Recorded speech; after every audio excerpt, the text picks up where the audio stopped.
नमस्ते बच्चों।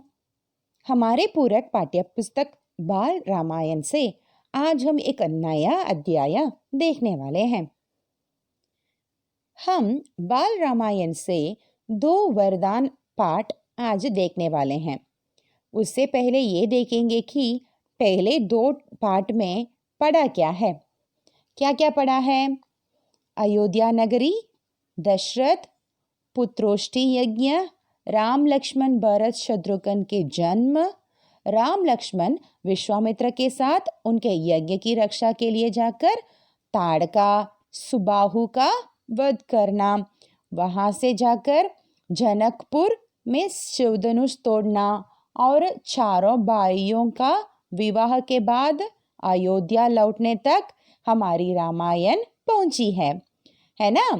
अब देखते हैं ये 2 वरदान क्या क्या है, किसने किसको दिया है और ये 2 वरदानों के वजह से कथा में क्या क्या महत्वपूर्ण पड़ाव आने वाले हैं। मैं बहुत उत्सुक हूँ कथा सुनाने के लिए। आप भी होंगे, है ना। अच्छा, चलते हैं पाठ में। चारों बेटों के विवाह के बाद राजा दशरथ के मन में एक ही इच्छा बची थी कि राम का राज्याभिषेक करा दे। सारी प्रजा राम को चाहती थी। राजा दशरथ बूढ़े हो चले थे। उन्होंने मुनि वशिष्ठ को बुलाया और राम को राजा बनाने की बात कही।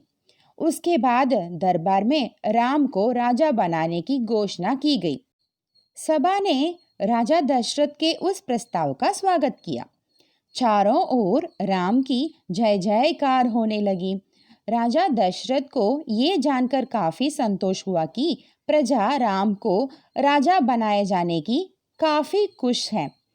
उन्होंने इच्छा व्यक्त की कि कल ही सुबह राम का राज्याभिषेक कर दिया जाए। ये खबर पूरे नगर में फैल गई और राम के राज्याभिषेक की तैयारियां होने लगी। भरत और शत्रुघ्न उस समय अपने नाना केके राज के यहाँ गए थे, मतलब अपने ननिहाल गए थे। वे लोग जब भी वहां से आना चाहते थे तो नाना उन्हें रोक लेते थे। भरत शत्रुघ्न को राम के राजा बनाने जाने की सूचना ही नहीं थी। राजा दशरथ ने इस संबंध में राम से चर्चा किया। उन्होंने कहा कि भरत यहाँ नहीं है, पर मैं चाहता हूँ कि राज्याभिषेक का कार्यक्रम न रखा जाए।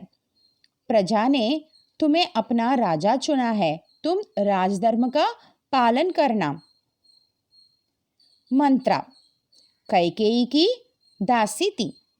कैकेयी का हित उसके लिए सर्वोपरि था। वो बचपन से कैकेयी के साथ रहती थी। वो राम के राज्याभिषेक की बात सुनकर जल भुन हो गई।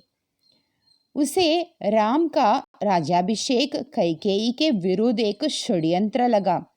वो क्रोध में कैकेयी के कक्ष में पहुंची। कैकेयी उस समय सो रही थी। वो कक्ष में पहुंचते ही बोली, अरे मेरी मूर्ख रानी, उठ, तेरे ऊपर भयानक विपदा आने वाली है। कैकेयी को मंत्रा की बात समझ में नहीं आई। कैकेयी ने मंत्रा से पूछा कि बात क्या है, सब कुशल तो है ना। वो गुस्से से लाल होकर बोली, कैसे कुशल, तुम्हारी सुखों का अंत होने वाला है। महाराज दशरथ ने कल सुबह राम का राज्याभिषेक करने का निर्णय लिया है। कैकेयी उसकी ये बात सुनकर खुश हुई और अपने गले का हार उतारकर मंत्रा को दे दिया। मंत्रा हार को दूर फेंकती हुई बोली, तुम्हारी मति मारी गई है। भरत को जानबूझकर ननिहाल भेज दिया गया है और कल राम का राज्याभिषेक है। ये षड्यंत्र नहीं तो और क्या है। कैकेयी का स्वर तेज हो गया। वो मंत्रा को डांटते हुए बोली, राम का प्रति मेरा अगाध स्नेह है। वो मुझे माँ के समान मानता है। राज्य ज्येष्ठ पुत्र को मिलता है। अब मंत्रा रानी के पलंग पर बैठ गई और बोली, तुम बहुत भोली हो। तुम्हें दुख की जगह प्रसन्नता हो रही है। अगर राम राजा बने तो तुम कौशल्या की दासी बनकर रह जाओगी। भरत राम के दास हो जाएंगे। राम के बाद अगला राजा राम का पुत्र होगा। वो कैकेयी को समझाते हुए बोली कि अगर राम राजा बने तो वे भरत को देश निकाला कर देंगे। इस तिरस्कार से भरत की रक्षा करो। कोई ऐसा उपाय सोचो कि भरत को राजगद्दी मिले और राम को वन। अब कैकेयी पर मंत्रा की बातों का असर होने लगी। उसका सिर चकरा गया, आंखों में आंसू आ गया। उसे प्रसन्नता की जगह अब क्रोध आने लगा। वो घबराकर मंत्रा से बोली, तुम ही बताओ कि मैं क्या करूं। मंत्रा ने कैकेयी को महाराज दशरथ से मिले 2 वरदान की याद दिलाई। उसने बताया कि एक वरदान के लिए भरत को राजगद्दी तथा दूसरे वरदान के लिए राम को 14 वर्ष का वनवास मांग लो। अब कैकेयी को मंत्रा की बात अच्छी लगने लगी।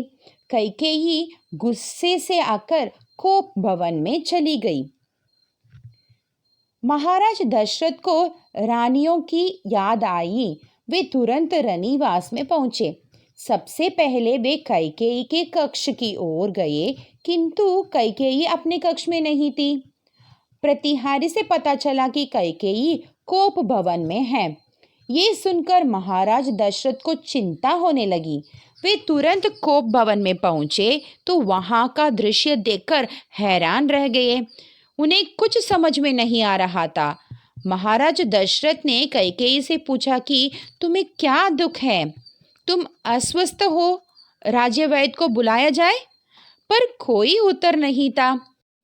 कैकेयी रोती रही। दशरथ कैकेयी से बोले कि तुम मेरी सबसे प्रिय रानी हो। मैं तुम्हें प्रसन्न देखना चाहता हूँ, किंतु कुछ भी उत्तर नहीं मिला। अब राजा दशरथ भूमि पर बैठ गए, विनती करते रहे। कैकेयी ने कहा कि हाँ, मैं बीमार हूँ।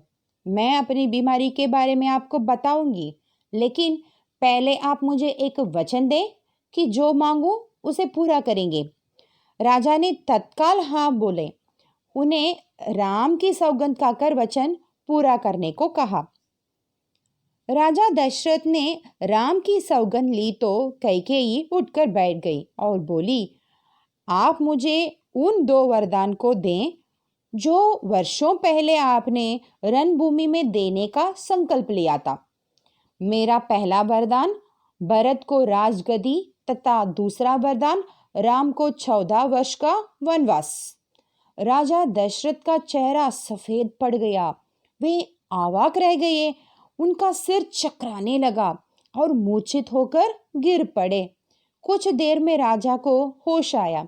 वे बड़े कातर भाव से कैकेयी से बोले, ये तुम क्या कह रही हो? वे बार बार कैकेयी की मांग को अस्वीकार करते रहे। तब कैकेयी ने अंतिम हथियार चलाया कि अपने वचन से हटना रघुकुल का अनादर है। अगर आप वरदान नहीं देंगे तो मैं विष खाकर आत्महत्या कर लूंगी। ये कलंक आपके माथे पर होगा। राजा दशरथ ये सुन नहीं सके। वे बेहोश हो गए। बीच बीच में होश आता रहा। वे रात भर कैकेयी के सामने गिड़गिड़ाते रहे, डराते रहे, धमकाते रहे, पर कैकेयी टस से मत नहीं हुई। अब इस पाठ के कठिन शब्दों का अर्थ देख लेते हैं। लोहा मानना मतलब प्रभावित होना। तुमुल ध्वनि, जोर की आवाज। सर्वोपरि मतलब सबसे ऊपर। अगाध, बहुत अधिक। आसन्न, निकट। रनिवास मतलब रानियों के रहने का स्थान। प्रतिहारी, दासी। वज्रपात, बिजली गिरना। कातर भाव, बेचैनी। टस से मस ना होना मतलब अपनी बात पर ही अडिग बने रहना। तो बच्चों, कैकेयी ने अपने वरदान मांग ली। अब आगे क्या होगा? क्या दशरथ दोनों वरदान दे देंगे? क्या राम को वन जाना पड़ेगा?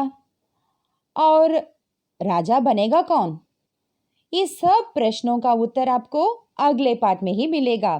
तब तक के लिए धन्यवाद बच्चों।